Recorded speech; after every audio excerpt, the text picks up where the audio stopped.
কোনো গণতান্ত্রিক সরকার লাইনচ্যুত হতে পারবে না।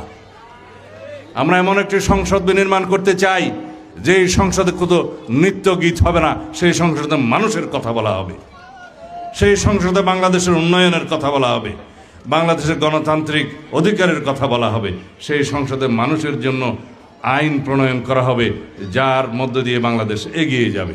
আমরা এমন একটা সংসদ চাই যেই সংসদে কোনো রকমের সন্ত্রাসীদের জায়গা হবে না, যেই সংসদে নৃত্য গীত হবে না, যেই সংসদে শুধুমাত্র প্রশংসার স্তুতি বাক্য প্রচলন হবে না, সেই সংসদে বিরোধিতা থাকবে, মানুষের জন্য কথা বলবে।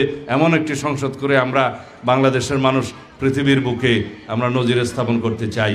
সেজন্য বলি, আগামী নির্বাচন হবে বাংলাদেশের অগ্রযাত্রা কোন দিকে যাবে সেটা নির্ধারণের নির্বাচন।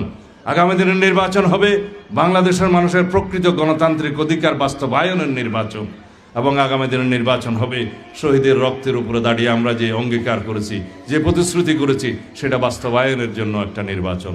সুতরাং আমরা আগামী নির্বাচনকে মনে করি এই জাতির ইতিহাসে সবচাইতে গুরুত্বপূর্ণ নির্বাচন।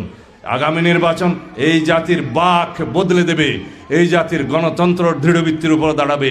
সমস্ত গণতান্ত্রিক প্রতিষ্ঠান আগামী নির্বাচনের মধ্য দিয়ে একটি শক্তিশালী ভিত্তি পাবে, তার মধ্য দিয়ে গণতন্ত্রের রক্ষা কবচ হিসাবে সেই সমস্ত প্রতিষ্ঠান কাজ করবে ইনশাআল্লাহ।